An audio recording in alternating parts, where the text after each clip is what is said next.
کا بڑا مشہور مصرع ہے دین ملا فی صبری اللہ فساد، علماء کی طرف اشارہ نہیں ہے، میں تو ملا کو کہہ رہا ہوں کہ میرے نبی کی سیرت دیکھو اور ملا کا طریقہ دیکھو۔ میرا نبی آیا تھا کافروں کو مسلمان بنانے کے لیے اور ملا مسلمانوں کو کافر بنا رہا ہے۔ عجیب۔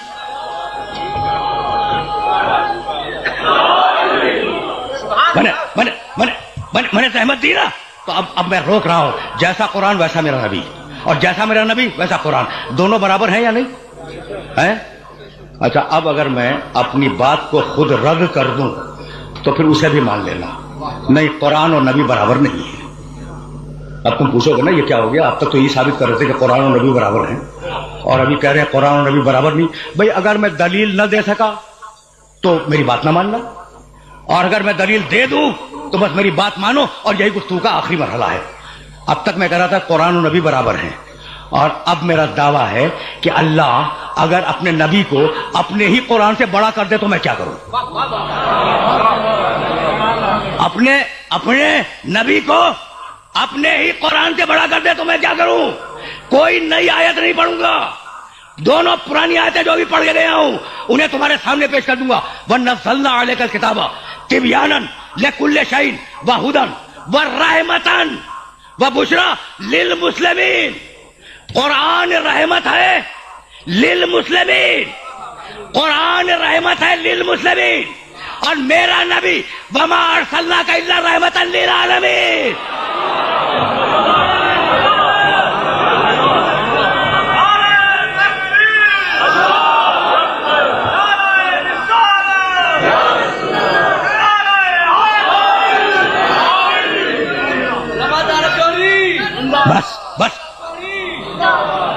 بس میرے دوستو، میرے عزیزو، گفتگو کے اس مقام پر روک رہا ہوں۔ قرآن رحمتاً للمسلمین، میرا نبی رحمتاً للعالمین۔ اب مجھے بالکل نہیں معلوم کہ عالمین کے معنی کیا ہے، مجھے کچھ نہیں معلوم، لیکن اتنا جانتا ہوں کہ عالمین پاکستان کا نام نہیں ہے۔ مجھے کچھ نہیں معلوم، بھئی کہاں تک اللہ کی کائنات ہے مجھے نہیں معلوم، تو عالمین کے معنی مجھے نہیں معلوم، لیکن اتنا جانتا ہوں کہ میرا نبی ہے رسول رحمت للعالمین۔ اب میں عالمین کو کہاں تلاش کروں؟ تو مل گیا قرآن میں، بسم اللہ الرحمن الرحیم، الحمدللہ رب العالمین۔ اب جہاں جہاں تک خدا کی خدائی جائے، وہاں تک میرے محمد کی نبوت ساتھ میں جائے۔ بس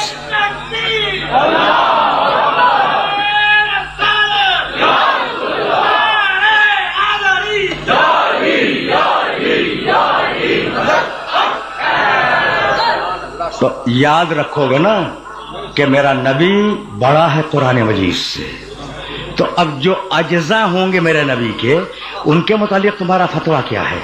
بھائی مجھے جملہ کہنے کی اجازت دو کہ اگر نبی قرآن سے بڑا ہے تو جو بھی نور محمد کا جز ہے وہ قرآن سے بڑا ہے۔ کیا بات ہے، کیا بات ہے! بھائی یہی سبب ہے، جملہ سننا، یہی سبب ہے کہ 6500 آیتیں قرآن میں ہیں، 6666 آیتیں قرآن میں ہیں، اور آئی ہیں میرے نبی پر جبریل کے وسیلے سے۔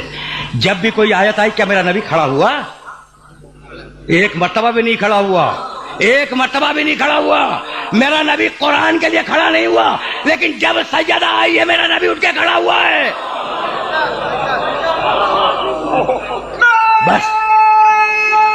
بس میرے عزیزو،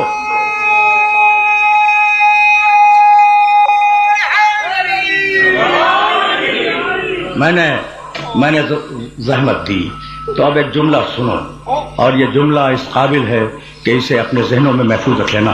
ابھی میں مسائل تک پہنچا نہیں۔ شہزادی سمجھ میں آ گئی؟ رسول کی بیٹی، بھائی رسول کی بیٹی، اچھا تو بیٹیاں تو تمہارے گھروں میں بھی ہیں، تمہاری بیٹیاں تمہارے لیے رحمت، میری بیٹی میرے لیے رحمت، بھائی ہے تو یہی، البنات رحمت والبنون نعمت۔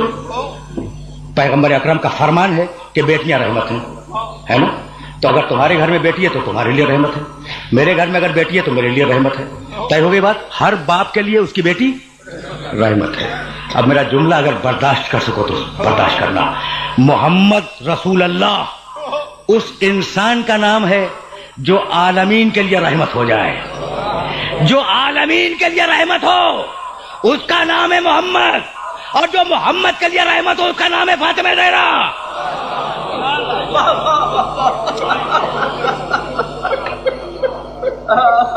بیٹی بیٹی بیٹی سمجھ میں آ گئی؟ دیکھو باتوں باتوں میں 55 دقیقے ہو گئے اور 5 دقیقوں سے زیادہ تمہیں زحمت دینا نہیں چاہ رہا ہوں. گفتگو اپنے آخری مرحلوں سے قریب ہو گئی ہے اور میں چاہوں گا کہ 2-4 جملے اس مرحلے پر سنتے جاؤ، کسی کام آ جائیں گے. میں نے یہ جو 55 دقیقے اپنے نبی کا تذکرہ کیا تو کیا بھول گئے؟ قل ان کنتم تحبون اللہ فاتبعونی یحببکم اللہ. اگر اللہ سے محبت ہے تو محمد رسول اللہ کی پیروی کرو، اللہ تم سے محبت کرے گا. وَلَكُمْ فِي رَسُولِ اللَّهِ أُسْوَةٌ حَسَنَةٌ. دیکھو یہ جو ہمارا رسول ہے یہ تمہارے لیے نمونہ عمل ہے. یہ جیسی نماز پڑھے ویسی نماز پڑھو، یہ جیسا روزہ رکھے ویسا روزہ رکھو، یہ جیسا حج کرے ویسا حج کرو. ٹھیک ہے نا؟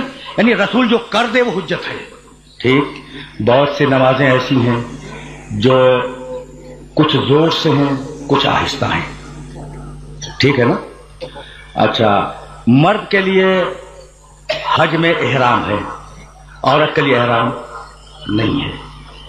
مرد کے لیے سونا پہننا حرام ہے، عورت کے لیے مستحب ہے، زیور کی صورت میں مستحب ہے. تو کتنے فرق ہیں عورت اور مرد کے احکام میں. اور قرآن کہتا ہے کہ محمد رسول اللہ کی پیروی کرو، تو سارے مرد تو پیروی کر لیں گے، کیا عورتوں کے لیے دین ناقص ہے؟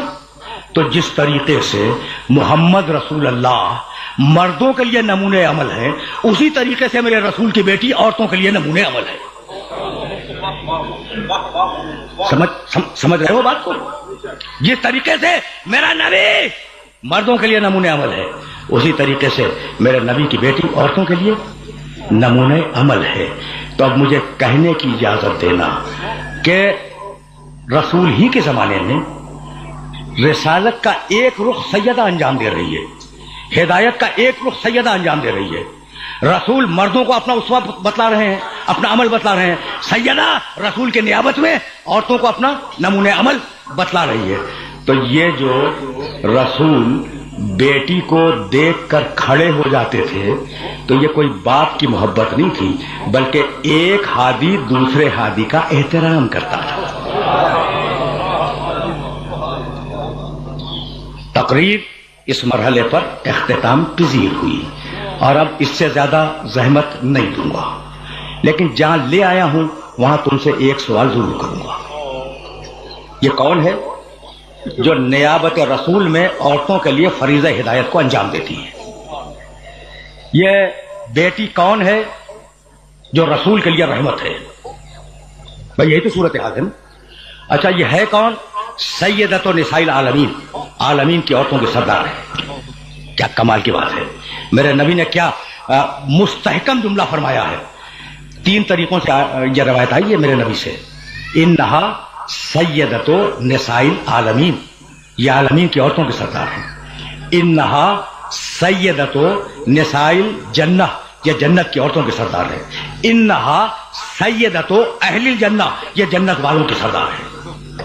تو وہ بیٹی جو اپنے باپ کے لیے رحمت ہو، جنت کی عورتوں کے سردار ہو، جنت والوں کی ملکہ ہو، رسول جس کو دیکھ کے کھڑے ہو جایا کریں. بتلاؤ کہ رسول کے انتقال کے بعد اس بیٹی پہ ایسی کون سی مصیبت آئی؟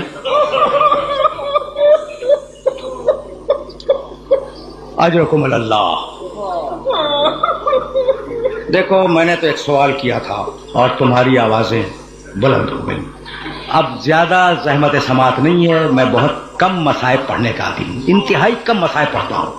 لیکن ایک جملہ سننا بھائی، وہ کیا ایسی مصیبت آئی کہ بیوی نے اپنے بال بکھیرے، سیاہ چادر اوڑھی، قبر مطہر رسول پہ آئی، دونوں ہاتھ رسول کی قبر مطہر کے سرہانے رکھے اور کہا السلام علیک یا بتا بابا، آپ پر میرا سلام ہو. اور یہ کہہ کے وہ شعر پڑھا، صبت علیہ مصائب لو انہا، صبت علیہ مصائب لو انہا صبت علی الیام سرنا